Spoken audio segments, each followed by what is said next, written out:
السلام عليكم ورحمة الله تعالى وبركاته. الزلف اللون لا يقدس محسسا.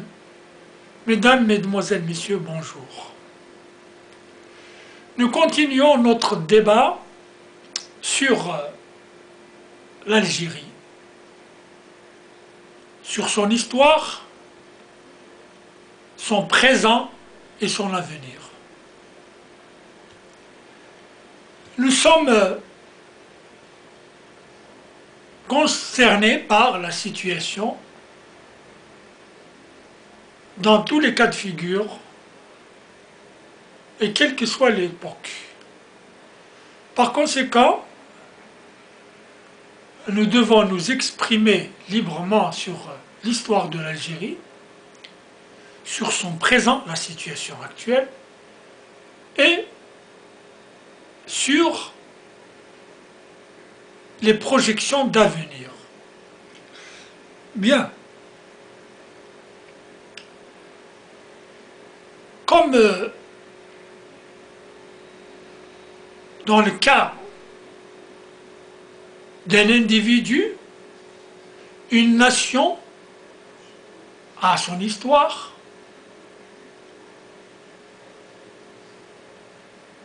elle a ce qu'on appelle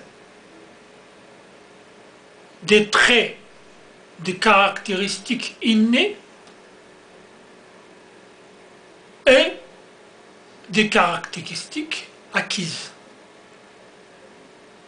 qui la font transformer dans le temps et même dans l'espace.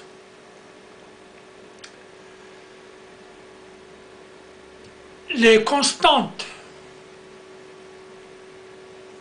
qui sont avancées par les politiciens ne sont que des inventions pour conforter le pouvoir personnel.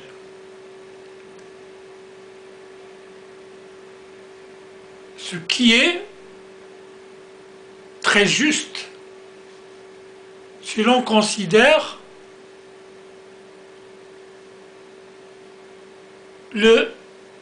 la période post-indépendance. Si on vient à réfléchir un petit peu sur les véritables constantes d'une société, d'une nation, l'Algérie, pour ne parler que de cette partie de l'Afrique du Nord, a ses acquis comme elle a ses caractères innés, héréditaires. Par conséquent, si l'on doit parler de constantes dans la société algérienne, la première constante, constante ne pourrait être que la berbérité.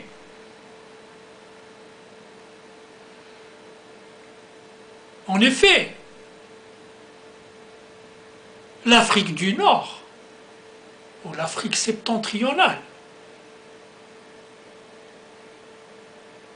a de tout temps été une contrée berbère. Viennent ensuite les périodes d'invasion qui ont marqué plus ou moins la personnalité de ce territoire.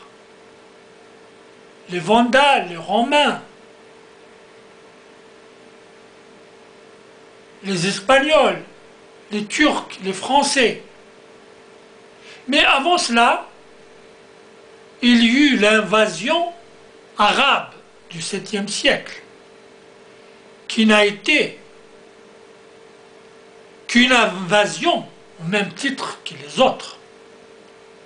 Et ce n'est qu'au XIe siècle, sous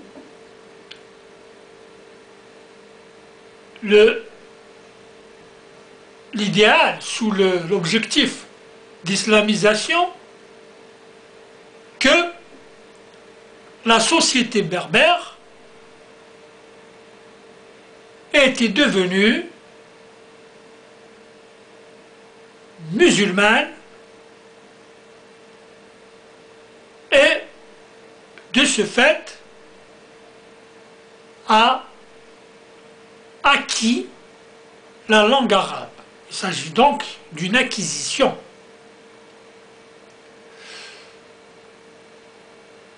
Qui va se perpétuer à travers le temps. Est venue ensuite la colonisation française, qui a duré presque un siècle et demi et qui a fortement marqué la nation algérienne.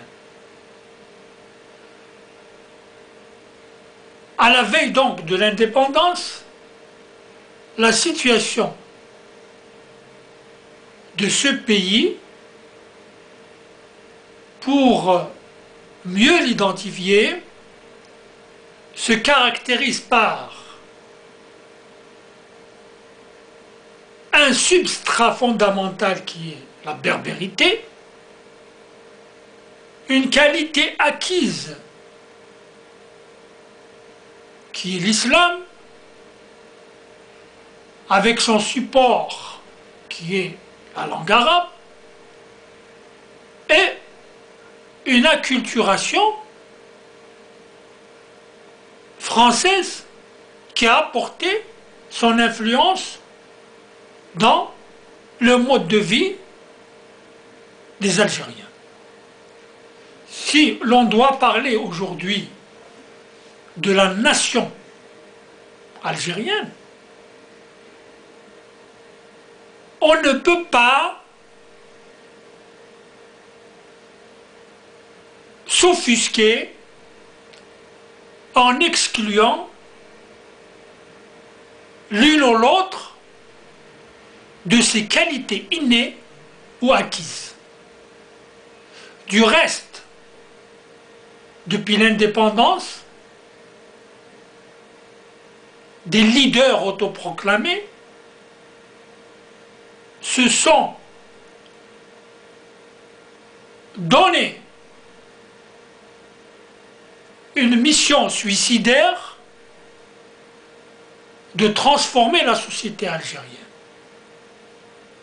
qu'elle soit sur le plan social, la révolution agraire, économique, industrielle, culturelle, que ce soit sur le plan linguistique. L'Algérie n'est pas arabe. Certains leaders qui ont usurpé du reste le pouvoir ont décidé de dévier la trajectoire de l'histoire temporairement, parce que une société, une nation ne peut être dominée ou déviée que pour un temps. Les exemples sont nombreux dans tous les pays du monde.